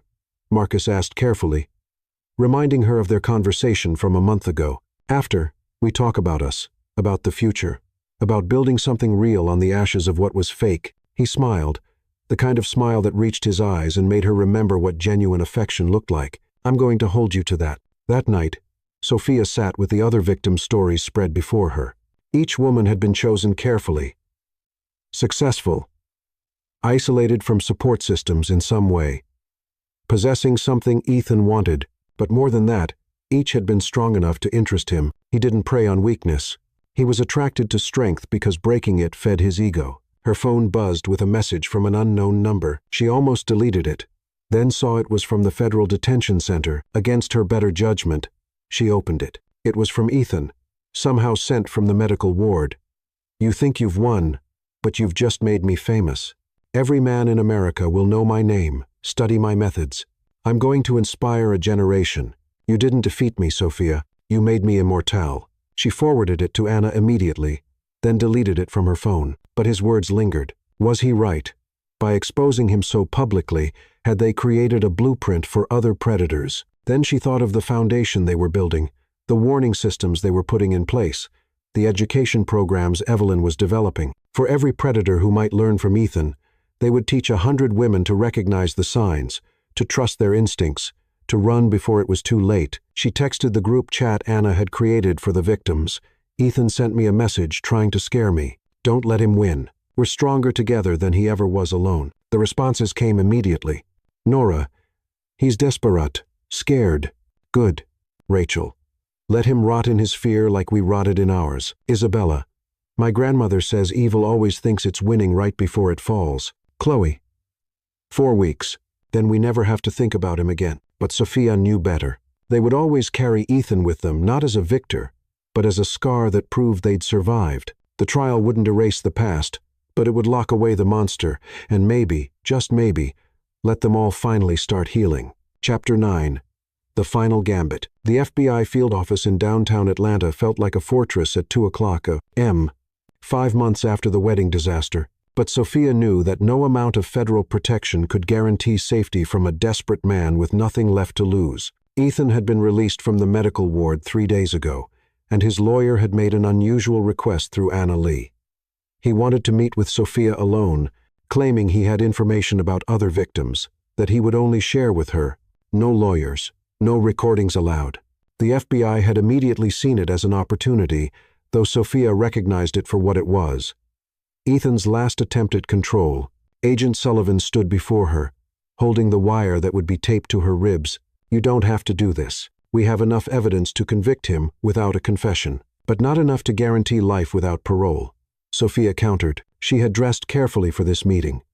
A black suit that projected power, minimal jewelry except for her grandmother's pearl necklace that had survived the wedding day, and the red lipstick her mother had taught her to wear as armor. Marcus paced the room like a caged animal. He had argued against this plan for hours, but Sophia's determination had won. "If he touches you, if he even moves aggressively, the agents will intervene," Anna assured him. Though her own expression showed concern, "We'll have eyes on her the entire time. The meeting room has cameras, panic buttons, everything. Everything except the ability to stop a man who has nothing left to lose from doing something desperate," Evelyn said from her chair in the corner. She had insisted on being present, her maternal instincts overriding FBI protocols. "Baby, you've already won. You don't need to give him this." "Yes, I do." Sophia stood still as Agent Sullivan's colleague, Agent Rivera, taped the wire to her skin. "Not for the case. For me, I need to face him one last time, not as his victim, but as his equal. I need him to know that I'm not afraid of him anymore." The truth was more complex. She was terrified, but not of Ethan himself. She was afraid of what seeing him might trigger, what memories might resurface, what doubts about her own judgment might creep back in. But courage, Marcus had taught her, wasn't the absence of fear. It was acting despite it. At 2:47 a.m., they drove to the federal holding facility where Ethan had requested the meeting. The timing was his choice. A power play to disrupt her sleep, to meet when she might be vulnerable. He did not know that Sophia had not slept properly in 5 months anyway, that 3 a.m. had become her most productive hour when she worked on the foundation paperwork and corresponded with victims in different time zones. The meeting room was sterile, windowless, with fluorescent lights that made everything look sickly. Ethan sat at a metal table, his hands cuffed to a chain around his waist. The orange jumpsuit hung on his frame. He had lost weight, muscle mass, the commanding presence that had once fooled so many. But his eyes remained calculating, scanning her as she entered. "Sophia," he said her name like a prayer and a curse combined. "You look beautiful. Success suits you." She sat across from him, maintaining eye contact. "You wanted to talk. You have 15 minutes. All business now.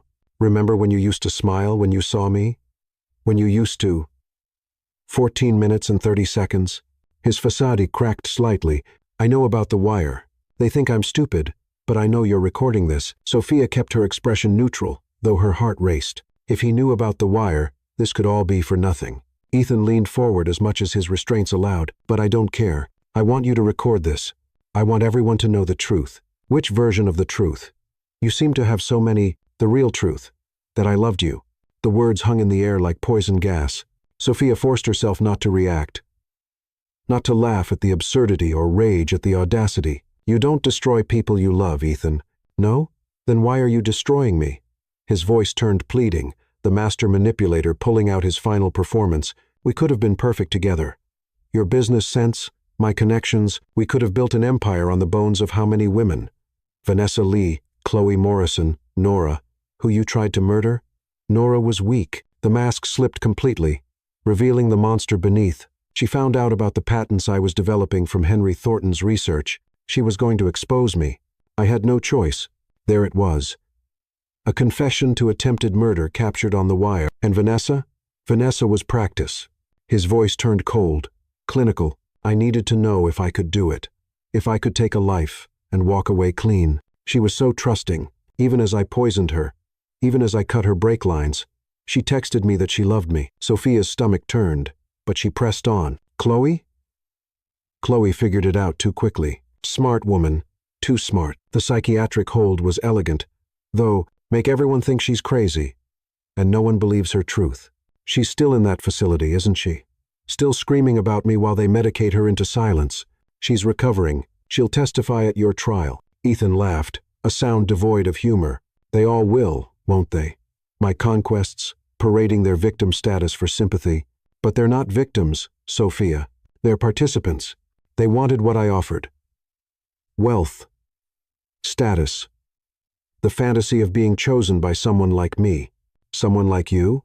Superior? Evolved beyond conventional morality? I gave them the greatest gift. Association with greatness. Even if briefly, the narcissism was breathtaking. Even after everything Sophia knew about him, is that what you gave me? Association with greatness? I gave you more. I gave you purpose. Look at you now. Famous, wealthy from the settlement. Building your little foundation. You should thank me. Without me, you'd still be planning mediocre weddings for mediocre people. Without you, I'd still trust people. I'd still have my best friend. I'd still believe in love. Lila was never your friend. She told me about every insecurity you shared with her, every doubt. Did you know she's kept journals about you since college, documenting every time you succeeded where she failed? She came to me, Sophia, not the other way around, offered to help me destroy you for a chance to take your place. The revelation hit harder than expected. Sophia had processed Lila's betrayal, but learning it had been premeditated for years added another layer of pain. Why tell me this? Because I want you to know that everyone in your life will eventually betray you. Your mother. Investigating your fiancé behind your back, Marcus, using you to get revenge for his father, even your precious victims support group, they're using your story for their own gain. No, Sophia said firmly, they're surviving. We're all surviving what you did to us. What I did? I showed you the truth about humanity. People are selfish, weak, disposable. I just had the courage to act on it.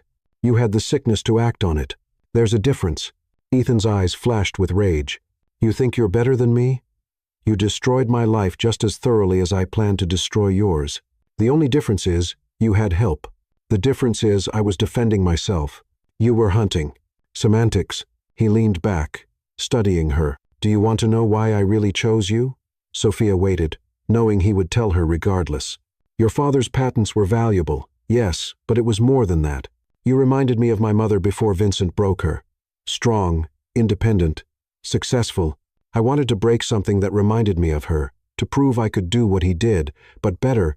The confession was unexpected, a glimpse into the psychology that had created the monster. Your mother left when you were 12. Sophia remembered from the investigation files. She didn't leave. Vincent destroyed her systematically, until she had no choice but to run. He taught me everything. How to identify weakness, how to exploit trust, how to make someone question their own reality. But he was sloppy. His victims escaped. Mine didn't. Nora escaped.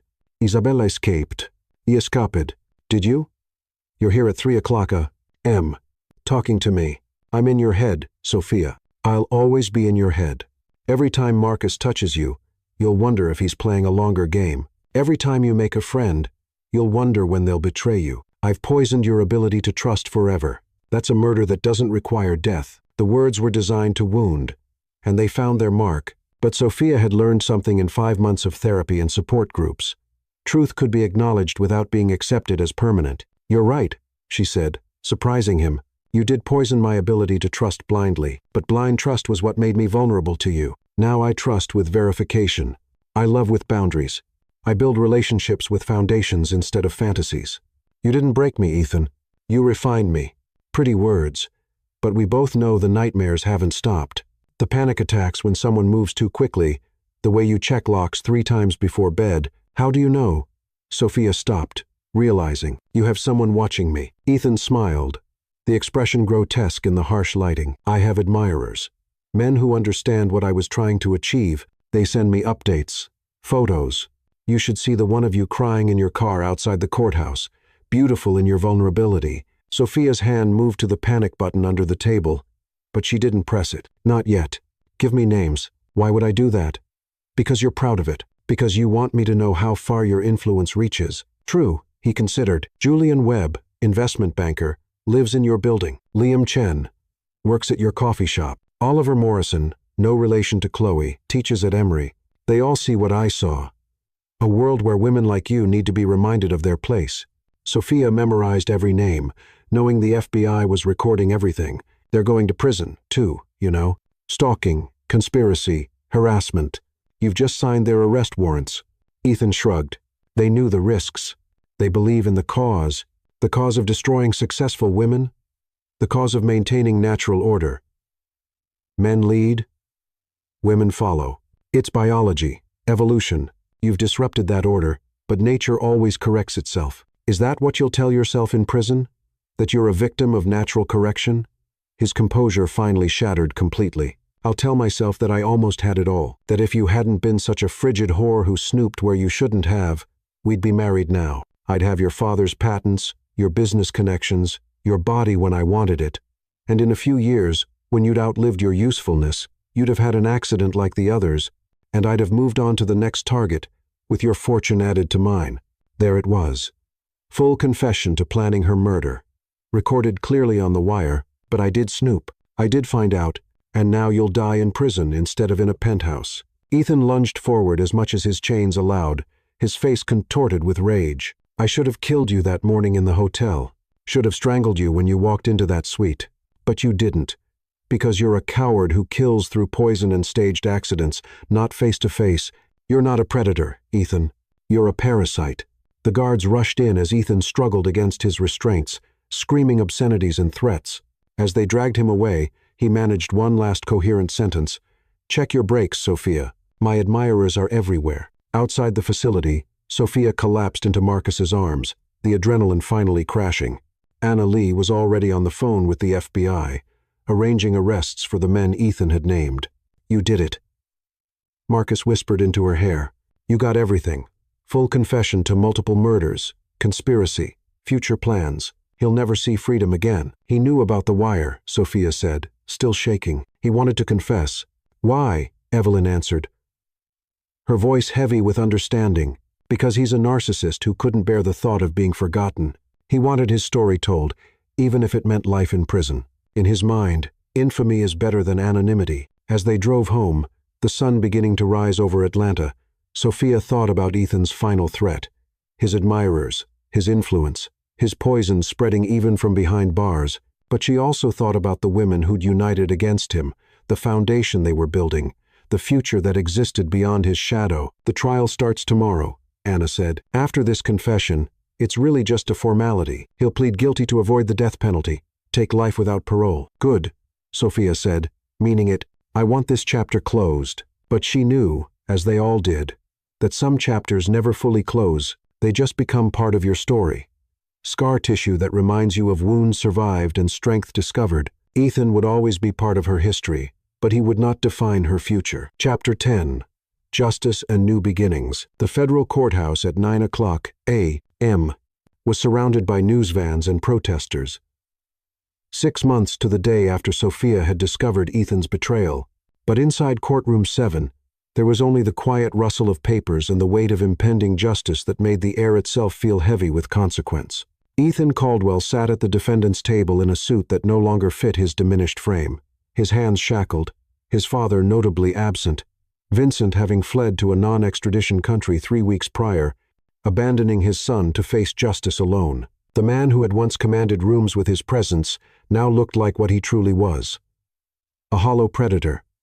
Finally defanged, Judge Beatrice Langston entered, and the courtroom rose. Sophia stood between her mother and Marcus, feeling the strength of their presence like armor. Behind them sat Nora, Chloe, on a special pass from her treatment facility, Rachel, Isabella, and 7 other women who had come forward after Ethan's confession went public. The army of his victims had become an army of survivors. "Mr. Caldwell," Judge Langston began, her voice carrying the weight of authority, "you have pleaded guilty to 16 counts of fraud, 4 counts of attempted murder, 2 counts of murder in the first degree, 23 counts of theft, 8 counts of distributing revenge pornography, and conspiracy to commit murder. Before I pronounce sentence, do you have anything to say?" Ethan stood slowly, turning not to the judge, but to Sophia. His eyes held that same possessive gleam that had once masqueraded as love. "I loved you," he said, his voice carrying across the silent courtroom. "In my own way, I loved you more than any of them. You were going to be my masterpiece." Before Sophia could respond, Evelyn Carter stood up, her voice cutting through the courtroom with maternal fury that had been contained for 6 months. "You don't know what love is, Ethan Caldwell. Love protects. It doesn't destroy. Love builds up. It doesn't tear down. You're a parasite who confused possession with affection, control with care.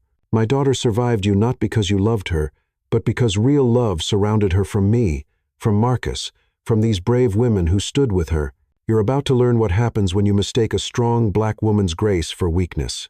Judge Langston allowed the moment before continuing. "Mr. Caldwell, your crimes represent a pattern of predatory behavior that spans 12 years. You've shown no remorse, only regret at being caught. You've terrorized women, destroyed lives, and ended 2 precious souls who deserved to live. Vanessa Lee was 26. Nora Caldwell, who survived your attempt, lost 4 years of her life to fear." The judge's voice hardened. "I hereby sentence you to life in federal prison without the possibility of parole. Sentences to run consecutively for each count. You will serve your time in ADX Florence, in solitary confinement, for the first 25 years due to the continued threat you pose to others. You will have no access to computers, no ability to communicate with the outside world beyond approved legal correspondence. Your assets have been liquidated and will be distributed among your victims." Ethan's composure finally shattered. "You can't do this. Solitary for 25 years? That's cruel and unusual. I have rights." "Your victims had rights too," Judge Langston responded coldly. "The right to live without fear, to build their lives without predation, to trust without betrayal. You systematically violated those rights. This sentence is justice, not cruelty. Marshal, remove the defendant." As they dragged Ethan away, he screamed Sophia's name repeatedly, declarations of love mixed with threats until his voice faded down the corridor and into the silence of his new permanent reality. A concrete cell, where his manipulations would echo only off walls that couldn't be charmed or threatened into submission. The courtroom erupted in tears and embraces. Chloe collapsed against Rachel, sobbing with relief. Nora stood perfectly still, as if afraid movement might shatter the reality that her tormentor was finally gone. Isabella crossed herself and whispered prayers in Spanish, but Sophia felt something different. Not relief or joy, but a strange emptiness. The monster was caged, but the space he'd occupied in her life, even as an enemy, was now vacant. Marcus seemed to understand. He took her hand gently. "It's okay to feel lost right now. You've been fighting so long. It's normal to not know what comes after victory." Anna Lee approached them. "There's more." The 3 men Ethan named as his admirers were arrested this morning. Julian Webb had photographs of you spanning 3 months. Liam Chen had been poisoning your coffee with mild sedatives. Not enough to harm, just to make you feel unstable. Oliver Morrison was planning something worse, but we stopped him in time. The revelation should have terrified Sophia, but instead, she felt a surge of power. Even with his network, even with his planning, they had all failed. She had won. Outside the courthouse, reporters swarmed, but Sophia had prepared a statement. She stood at the microphones, flanked by the other survivors, and spoke with the clarity that comes from absolute truth. Today, justice was served. But this isn't just about Ethan Caldwell. This is about every woman who's been told she's crazy for sensing danger. Every victim who's been blamed for their predator's actions. We stand here not as victims, but as proof that survival is possible. That justice, though sometimes slow, does come.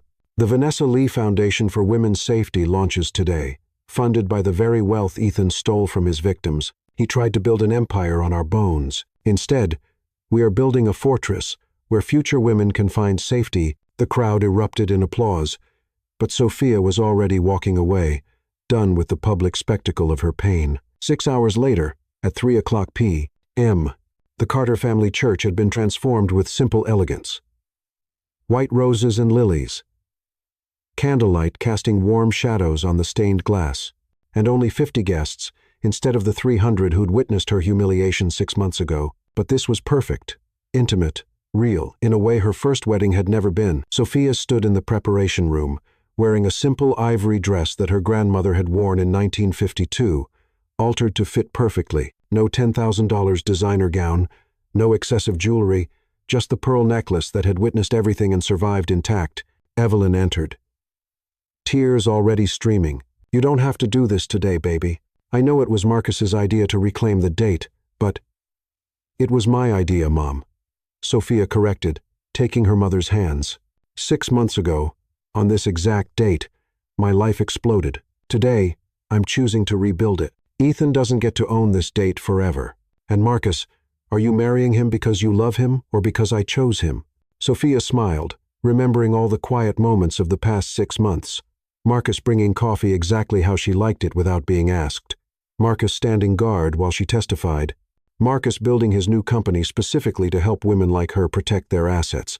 Marcus waiting patiently for her to be ready, never pushing, always present. "Both," she admitted. "You chose him before I knew I needed him. But I'm marrying him because somewhere between the coffee dates and court hearings, between the late-night planning sessions for the foundation and Sunday dinners at your house, I fell in love with him, real love. Not the performance Ethan offered." Evelyn kissed her daughter's forehead. "Your father would be so proud. You took the worst thing that could happen and transformed it into purpose." "I learned from the best," Sophia replied, squeezing her mother's hand. The music began, not the traditional wedding march, but Nina Simone's Feeling Good, because this was a new dawn, not a traditional union. Sophia walked down the aisle alone, choosing to give herself away rather than be transferred from one protector to another. Marcus stood at the altar in a simple black suit, his eyes bright with tears he didn't try to hide. Beside him stood his mother, Clara, and, surprisingly, Nora Caldwell as a bridesmaid, the woman who'd shared Ethan's name now standing as witness to Sophia choosing a different path.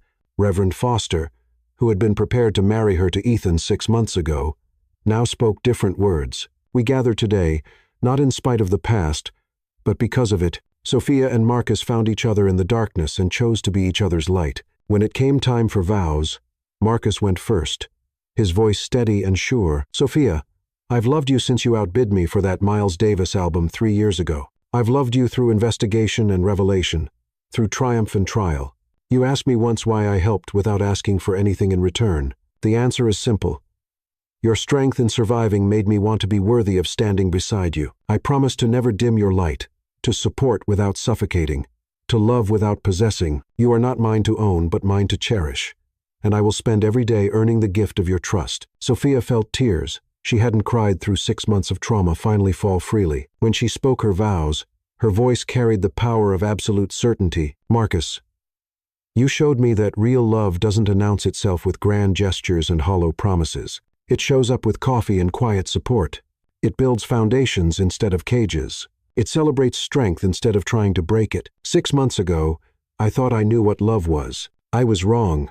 You taught me that love is patient action, not passionate words. Love is standing guard while someone heals, not rushing them to recover. You waited for me to be ready, and now I am ready to build something real, something lasting, something that Ethan could never understand because it's based on equality, not control. I choose you not because my mother chose you first, but because you chose to be the man worth choosing." "The rings?" Reverend Foster asked, Nia stepped forward with 2 simple gold bands, no diamonds, no extravagance, just unbroken circles representing unbroken promises.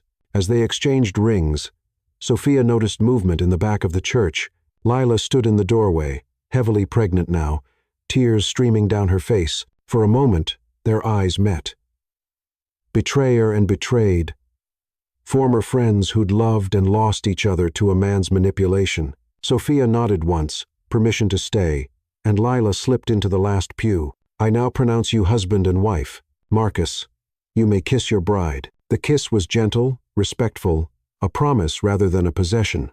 The small gathering erupted in applause, and Sophia felt the empty space Ethan had left fill with something better. Genuine love, community support, and a future built on truth rather than lies. At the reception in Evelyn's backyard, surrounded by fairy lights and the people who truly stood by her, Sophia watched Marcus dance with his mother, saw her own mother teaching Nora to laugh again, observed Chloe and Rachel planning their own recoveries with newfound hope. Annalie approached with champagne and news. "Ethan was processed into ADX Florence an hour ago. He's in solitary, no windows, no human contact except guards. He'll die there, alone with his narcissism." "Good," Sophia said, and meant it. Then, softer, "May he find whatever peace a soul like his can find." As the evening wound down, Marcus found her standing alone by her mother's rose garden, the same roses she'd helped plant as a child, while learning that beautiful things could grow from dirt if properly tended. "No regrets?" he asked, wrapping his arms around her from behind. "None," she answered, leaning into his warmth. "6 months ago, I was marrying an illusion. Today, I married reality. Messy, complicated, beautiful reality. Your mother's taking credit, you know. She's telling everyone she orchestrated this whole thing." Sophia laughed, genuine and free. "Let her. She saw you before I did, saw through Ethan before I could. Mothers know." Her phone buzzed with a news alert. "Ethan Caldwell begins life sentence in America's toughest prison." She deleted it without reading. That chapter was closed. "Ready to go?" Marcus asked. They had reservations at a small inn in the mountains, nothing fancy, just quiet and theirs. "Ready," Sophia confirmed, taking his hand. As they drove away, Sophia caught a glimpse of herself in the side mirror. Her red lipstick perfect, her grandmother's pearls gleaming. Her wedding ring simple and real. The woman looking back wasn't the naive bride from 6 months ago, or the warrior who'd taken down a predator. She was something new, a survivor who'd chosen to thrive, a woman who'd learned the difference between performance and truth, a wife who'd married not for fairy tales, but for the beautiful reality of genuine partnership. Ethan Caldwell sat in a concrete cell, alone with his delusions. Sophia Thornton drove toward mountains with a man who loved her strength, not despite it, but because of it. Justice had been served, but more than that, life had been reclaimed.